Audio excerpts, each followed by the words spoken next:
Hello and welcome to Life Begins at 20. My name is Mark, and if you're new to the channel, thank you for joining me, much appreciated. And if you'd like to learn more about Cube and other Magic the Gathering formats, hit that subscribe button for new videos every Tuesday and Friday. So today we have the next instalment of Inside the Cube, and it's long overdue. If you missed the introduction to the series, there will be a card on the screen for that now, and a link in the description below. In this episode we're going to be diving into the 7th of our archetypes, which is one of the deepest in the Cube format, in the form of tokens. We will take a look at what the archetype is, how it works, why it's effective, plus the anchor cards for it and how to support it within your cube. So without any further ado, let's get stuck in. Tokens were first introduced to Magic the Gathering back in Alpha, and they've been ever present since. These mainly come in the form of creatures in all shapes and sizes, but they aren't limited to just that type. This archetype is one of the deepest supported archetypes, and one that appears one way or another in most people's cubes at all levels. There are many ways you can utilise these tokens to your advantage, but in a nutshell, a tokens deck wants to achieve the following. Create an army, and use this to finish off the opponent in one way or another. The Tokens Archetype allows players to play any style of deck that they'd like through the use of anchor and supporting cards. They'll happily fit into aggro, mid-range, control and even combo decks in the right situations, which makes them so versatile and easy addition to cubes. Tokens end up being strong in a limited environment as they aren't susceptible to spot removal, although the tokens themselves are weak to bounce and board wipe effects. There are a variety of ways to make the most use out of tokens within a deck, whether this is utilising Anthem or pseudo-Anthem effects to power up your board state and push in for the win. Using cards like Angel of Invention for a board-wide Anthem, Mirror Entity for a mass pump for all of your tokens, Sublime Archangel giving all of your creatures Exalted, enabling one creature to swing in for a huge amount of damage, Hellrider to ping the opponent down for each attacking creature you have, cards like Overrun and Crater Hoof Behemoth for that one big strike, and Battlecry effects from the likes of Hero of Bladehold to buff the tokens temporarily, all help to take your opponent's health down to 0 as soon as possible. But this isn't the only way to utilise tokens. Putting multiple tokens into play as sacrifice fodder for the likes of Greater Gargadon, Goblin Bombardment and Westvale Abbey can really pile on the damage and unlock some truly destructive creatures. You can get yourself multiple triggers regularly from Perforus to deal extra damage from your tokens entering the battlefield, plus pumping them up too if the situation calls for it. Opposition is one of the main cards in blue to really help take control of a game and lock your opponent out from doing anything, which is a really powerful combination. Drafting Smokestack or Braids alongside tokens makes the sacrificing's impact asymmetrical and can really stunt your opponent's plays. Spells Matter cards like Young Pyromancer and Talrand allow you to bring in token creatures without casting creature spells. Plus, utilising populate cards like Rootborn Defences or cards like Anointed Procession on top 2 can really help expand your token army quickly. How you decide to support the Tokens archetype is completely up to you, but you'll end up finding that you'll be helping to support it without realising as you build your cube. There are plenty of methods to implement it, and I hope you enjoy the journey doing so within your cube. As you can see from these cards, all 5 colours can support the Tokens archetype, but the predominant colours, or the most popular ones in Cube, are white and red. That's not to say you couldn't support it heavily in the other 3. For these cards, I'll be talking about unpowered and powered cubes for the anchor cards, but we'll give a larger list of supporting cards that will give options to peasant and pauper cubes too. So for the powered and unpowered players, if you see cards that won't get into your cube, please don't worry, I'm not saying they should all go in at every power level. Like I mentioned a moment ago, the primary colours you'll need for the Tokens archetype are white and red, and these are the colours with access to the vast majority of the spells and creatures you will need to support it. This isn't to say you couldn't heavily support this archetype in the other colours, so please don't let me stop you. All 5 colours can support the Tokens archetype, and each have distinct threats or cards that would work incredibly well with creating or using the tokens. As for the main anchor cards for this archetype, there are loads of us to choose from, and quite rightly so. With this as a base, you won't need much in the way of support to really push the Tokens archetype into your cube. Starting off in white, we have the following cards. The first of our Planeswalkers is Elspeth Knight Errant. She produces tokens with her plus ability, gives one creature evasion and a buff to swing in, and an ultimate which can make your board indestructible. Can't really complain about that. Next up we have Ajani Goldmane.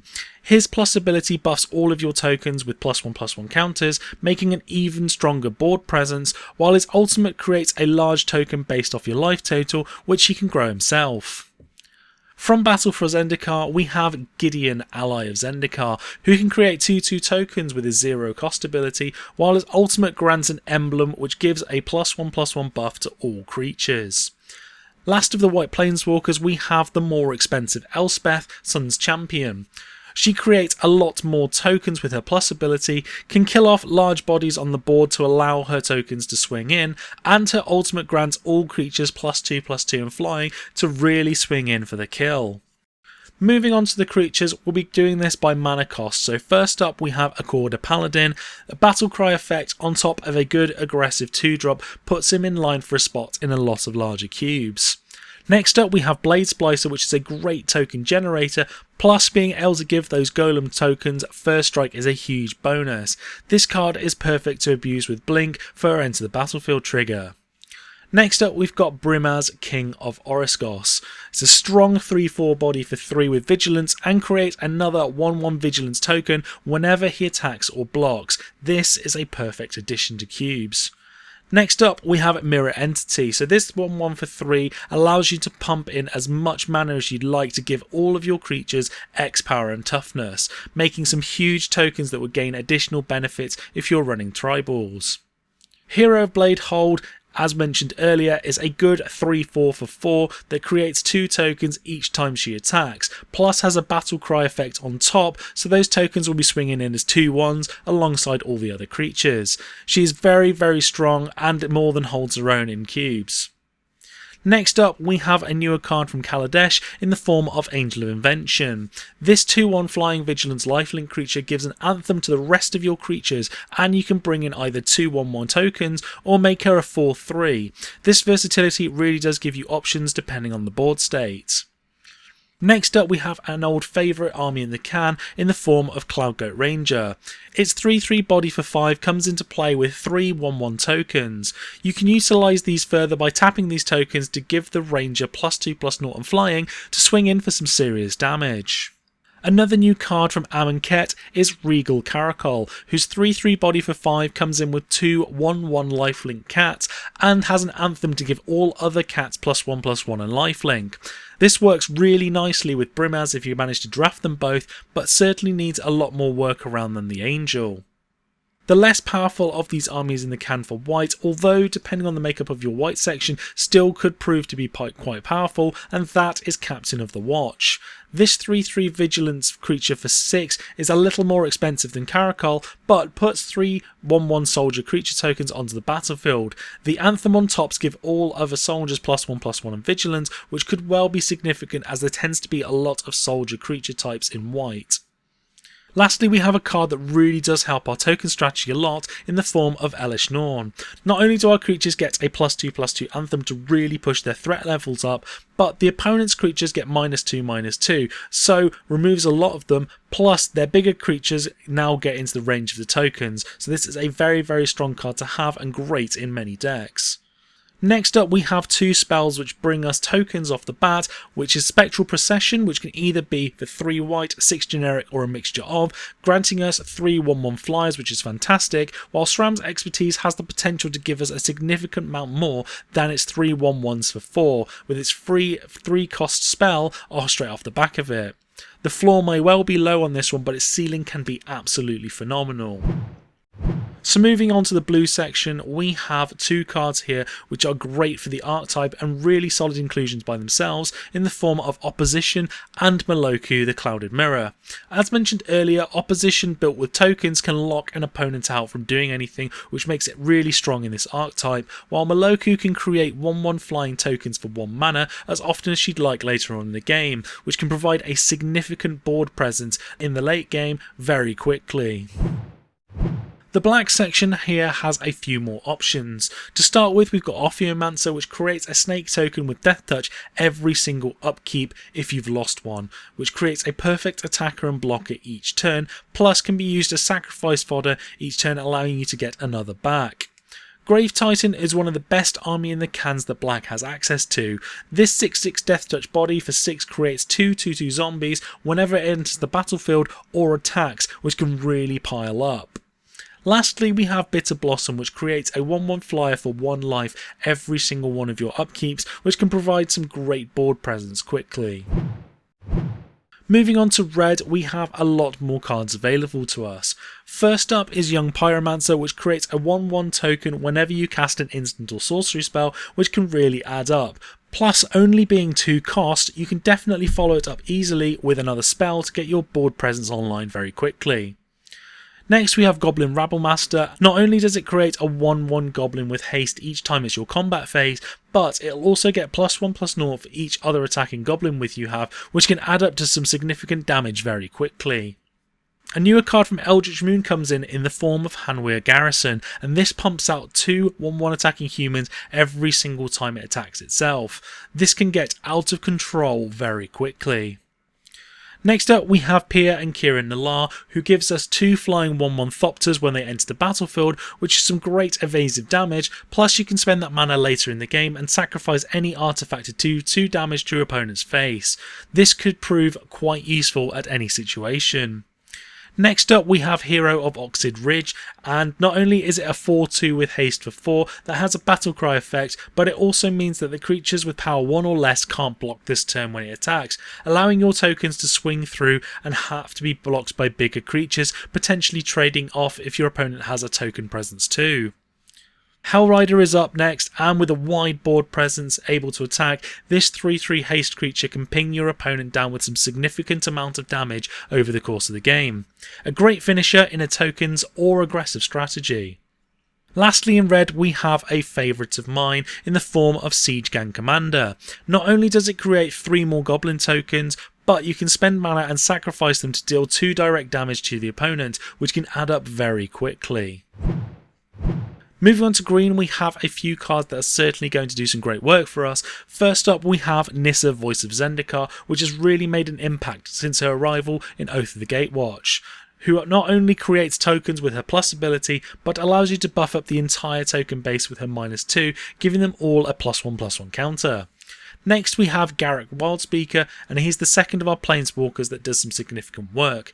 Ramping with his plus ability, -1 creates a 3/3 beast token, and his -4 gives an overrun ability for all of the creatures getting +3/+3 and trample for a potential killing blow. Garruk Relentless is another one of our green planeswalkers that does a great job with tokens too. Not only does it create 2/2 wolves for free, but when he flips he can create 1/1 Death Touch tokens, tutor for a game ending creature by sacrificing a token, or giving all of your creatures +X/+X and trample to push through for the final amount of damage. Master of the Wild Hunt brings us a 2/2 wolf token and every single one of your upkeeps, plus a way to remove bigger threats which can prove to be great in certain situations.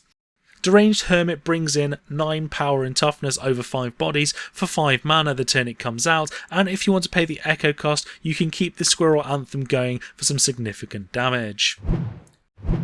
The last 2 of our many great anchor cards for tokens falls under the Orzhov Guild. Lingering Souls gives us 2 1/1 flying spirits for 3 casting costs, and then Flashback from the graveyard for another 2 casting costs, giving us a lot of value for the mana. Next we have Sorin, Lord of Innistrad, which is the last of our anchor cards, and for good reason. His plus ability gives a 1/1 lifelink token, while his -2 gives a permanent battlecry buff of +1/+0 to all creatures, and his ultimate, if you can get there, really pushes the game into your favour dramatically.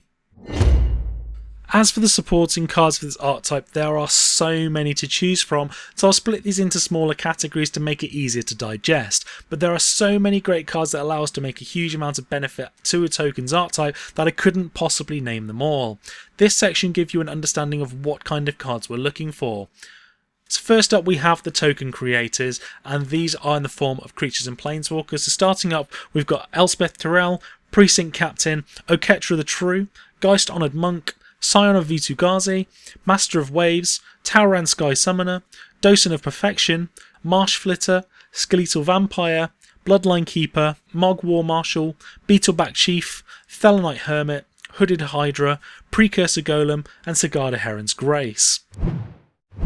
Moving on to the token generating spells, we have the likes of Raise the Alarm, Servo Exhibition, Gather the Townsfolk, Triplicating Spirits, Increasing Devotion, Martial Coup, Decree of Justice, Entreat the Angels, Metallurgic Summonings, Curse of the Shallow Graves, Dragon Fodder, Hordling Outburst, Tempt with Vengeance, Grisly Fate, Start to Finish, and Hidden Stockpile.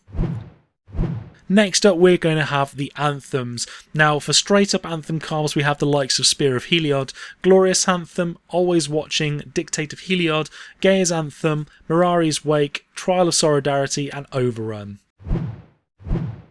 Adding in the creature-based anthems and buffs, we have the likes of Signal Pest, Sublime Archangel, Master of Pearls, Archangel of Thune, Ajani Steadfast, Stark and Vol, and Honor Crop Captain. Next up, we have the utility cards and lands that really do help this archetype, with the likes of Selfless Spirit, Hamweir Militia Captain, Greater Gargadon, Goblin Bombardment, Edric Spymaster of Trest, Sarkhan the Mad, Aketra's Monument, Cartouche of Solidarity, Rootborn Defences, Sundering Growth, Anointed Procession, Doubling Season, Throne of the God Pharaoh, Gaia's Cradle, Gavony Township, Westvale Abbey, Kjalduran Outpost, and Moorland Haunt. There are obviously so many more cards in Magic that can do what we need in each of these card types, but these are a good selection of some of the newer and most commonly found in cubes. As you may have already guessed, this archetype cross-pollinates well with so many other archetypes looking for similar cards.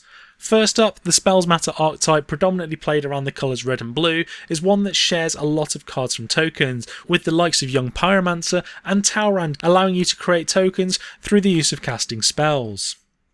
Next up, we have the Blink archetype, allowing you to abuse Enter the Battlefield triggers to create more tokens. Really does help here. So getting extra tokens from the likes of Grave Titan, Blade Splicer, and Siege Gang Commander can be a real plus. Next up, we have the Stacks Pox archetype, so being able to kill off tokens to make their spells like Smokestack, Smallpox, and Braids' abilities less detrimental to yourself can provide a huge benefit. Last of all, we have the Tribals. Now, if you're supporting the likes of Goblins and Humans, for example, you can get a huge benefit from having creature tokens to really push their power level up, as they all have token generators. So in summary, this handy table will be a rough guide to what we have already talked about in this video. Feel free to pause the video and use it as a handy reference for how to support the archetype in your cubes. There will be 2 pages to this table. There may well be some more cards that are able to help support this archetype in all power levels of cube, so feel free to add those in the comment section below for other viewers to see.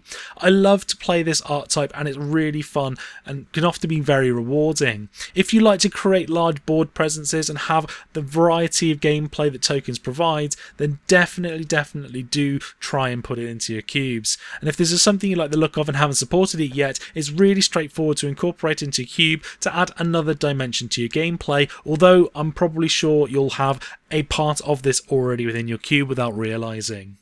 In the next episode of Inside the Cube, we're going to be taking a look at another very fun archetype which a viewer has asked for in the form of Wildfire, so definitely stay tuned for that. As Hour of Devastation has come out, I've got a giveaway going to win some great Aaron Miller goodies, including 2 signed tokens. So don't worry, there'll still be some booster packs to crack open as well. There will be a link in the description below of how to enter, and the closing date is the 10th of August, so get those entries in quick. I would just like to take this moment to thank my Patreons of the channel. I can't thank you enough for the help and support that you're giving me. If you'd like to do the same, head over to patreon.com/lifebegins@20, and there'll be a link in the description below for that as well, where there are plenty of rewards to choose from. With your support, we can really push to make this channel even better. Be sure to check out our sponsor, 5colorcombo.com, for a great range of Magic the Gathering accessories with stunning artwork, plus a great app to draft and create decks on the fly. Use the referral code LifeBegins20 for 5% off. If you enjoyed the video, hit that like button, and if you haven't already, hit that subscribe button for new videos every Tuesday and Friday. With your support, we can really help this channel to grow. Thank you all for watching, and I'll see you in the next video.